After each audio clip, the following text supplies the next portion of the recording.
So welcome back once again.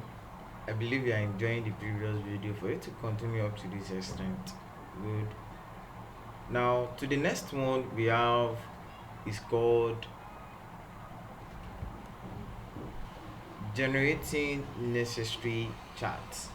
Now we'll be working with bar charts, the two bar charts, which is the online charts. Let's go back to that. That is the charter, the revenue by means, the bar chart showing the revenue by means, then also the pie chart, or let me call this the donut chart. Yes, that is the appropriate name since it is not full. So the donut chart again showing the revenue. Yes, it shows the revenue for each product, comparing present year, which is the last year of the organization, which is 2022, the selected year, and others year. So we are going to use function to generate that calculation, then also use function to generate the calculation for online revenue. We are going to generate the absolute figures, then also generate the percentage. Hope you know we'll be using the percentage because I believe you can see it on the screen. Kindly follow through. Let's go down to Excel. So now back in Excel, in our second class we were able to generate what we see right here. So the next thing we need to do before we continue is let's just copy these headings. Let's copy it right here. Then let me expand this by double clicking right here. We call this product filter. So let's escape. Then let me type product filter. Let me zoom in a little bit so you can only see my screen.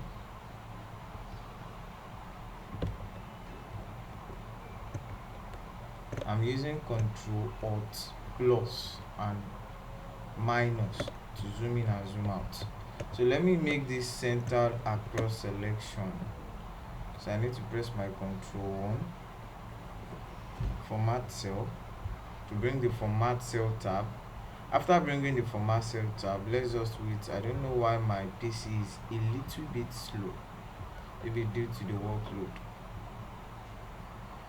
Okay, so now I change it from all I will need to do is change it from number to alignment, then change the vertical, no, change the horizontal to center across selection, center across selection, and I need to ensure I've selected relevant cell as I've done here, which is F and G. Then press enter. Then after that, let me just make this a light shade of gray. Yes, good. So here again, I won't be needing here. I will be needing product. All I need is product.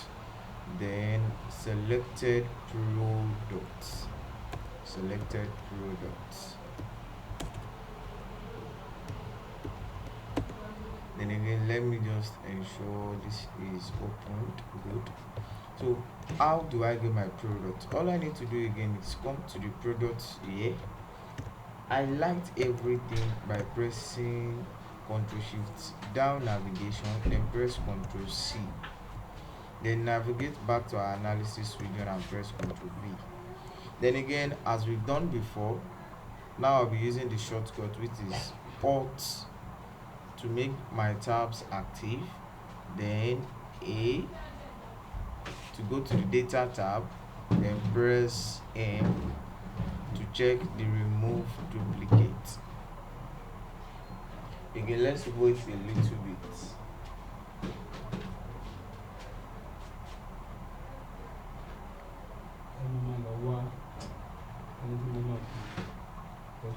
Okay, continue with the selection, then remove duplicate. So you can see it's stating that the duplicate is from what? The product colon. So let's say okay. Then the duplicates are gone. Now we have just unique values. Now we have just unique values. Unique values. Okay, let's wait a little bit.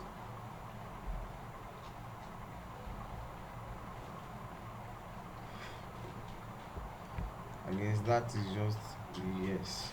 Now it's telling us that it has about 206 and 202,604 duplicate values found and has been removed. Now we have just 10 unique values. So now from the 10 unique values, we just want to select one. So what do we need to do? We need to make use of data validation. Again, we use Alt A to the data tab, V for data validation, then again V for data validation. Then let's wait a little bit again.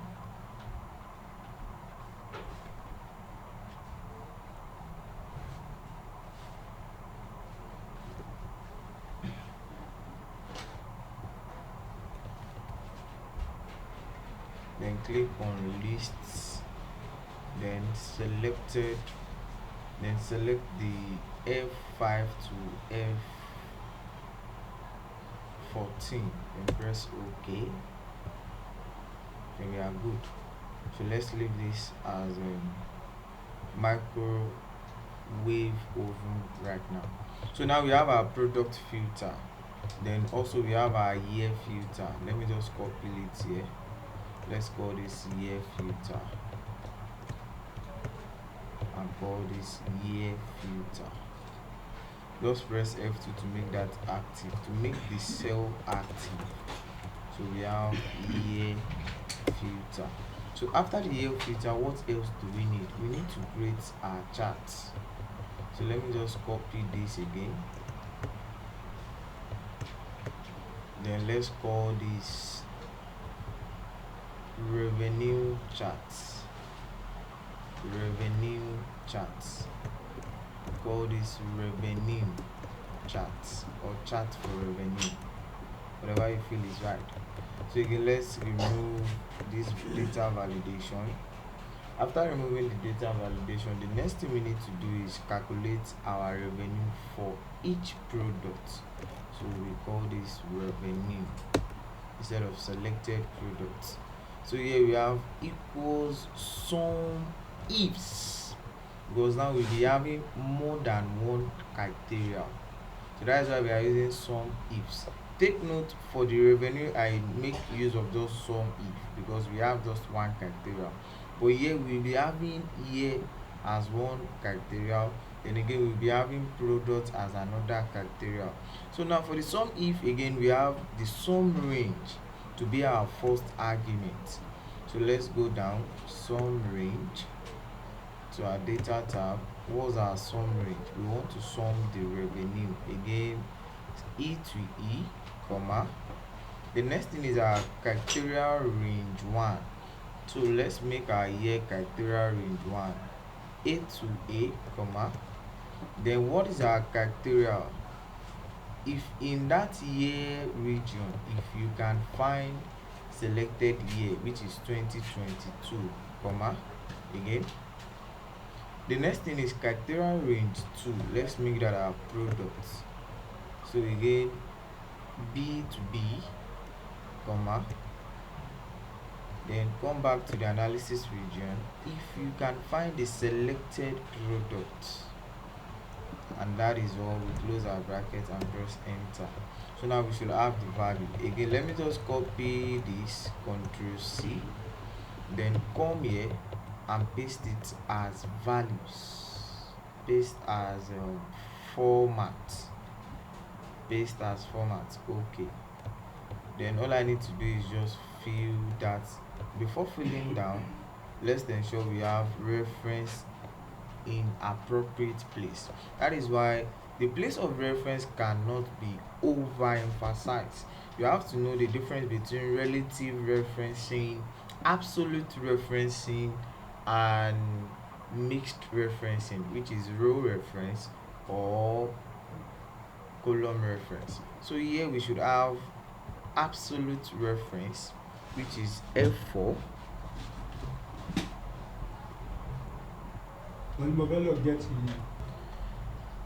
We have absolute reference. Then here we should have here also we should have absolute reference. Why are we having absolute reference? Because if we fill it down from kettle to mixing bowl, we don't want this reference here to come down, to shift down. We don't want it to be fixed to what? Cell C4 and cell G5. Okay, so if I fill it down, what do we have? We have the same figure. Something is wrong. If we are having, okay, yes, the reason why we are having the same figure is because this should not reference G5. It's meant to reference the product region. Exclamation mark. Let's just reference that. Okay, good. So let's fill it down. Then we should have the values. Now you can see we have different values. So now, can we create our chart with this? That is the next question. Can we create our chart with this? So let's try that out. Again, what do we need to do? We need to highlight these two sheets. After highlighting the two sheets, we need to come down to insert. Under the insert tab, locate the chart and graph, then click on recommended chart, and let's see what Excel will recommend. You can see the different recommendation. We have clustered column, we have clustered bar charts, we have funnel charts, then we have Pareto chart, which is combination of what? Line chart and column chart. So let's just stick with clustered bar chart, because clustered bar charts do its best to explain our chart. All we just need to do is just do some little formatting. So for the sake of simplicity, ensure you use the best chart that explain what you want to explain, that explain your data very simple and accurately. So let's press enter. So now we have our charts here. So let's reduce a little bit. Good. So after reducing it, are we able to achieve what we have here? That is the next question. Take note, this is sort in descending order, meaning that we have the one with the highest sales to what? To the least. From the highest to the what? To the least. So here we don't have it in that format. We need to adjust that. So let's see, how can we adjust this? Let me right click. After right clicking, can we sort this? Okay, so let's come here and add what we know as filter, which is using Ctrl Shift L, or you can just come right here in our own tab, then click on filter. But I am used to shortcut, so I love using Ctrl Shift L. So once you click on Ctrl Shift L, let's now sort this. Let's sort this from largest to smallest. You can see our chat is not responding. What could have been happening? So again, let's try another format. Okay, so let's try to remove, if we are referencing same sheet, so let's just remove the analysis there, since we are referencing same sheet. But if we are referencing other sheets, let's just leave whatever name is given to that. So let's press enter again. So let's try that once again and see if it will respond,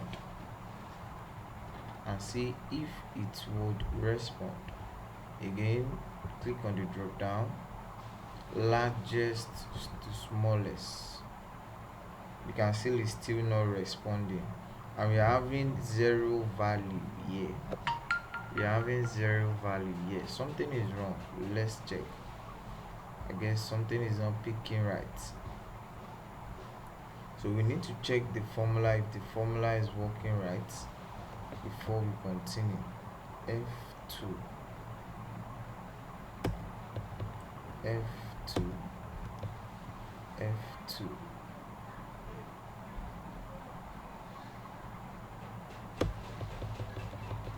Let's check once again. Is that referencing fine? Okay, good. So let's just start the reference from here, then fill it down. Let's adjust from here. One. Again, let's adjust from here. Good. Then let's fill this down. Okay. So is that still working? Let's sort once again. Sort largest to smallest. Now it is working. But let's cross check. If we switch to other years, will that still work? No, it's not working. So without exceeding my time, meet you in the next. I've exceeded my 15 minutes. So meet me in the next lecture. Bye.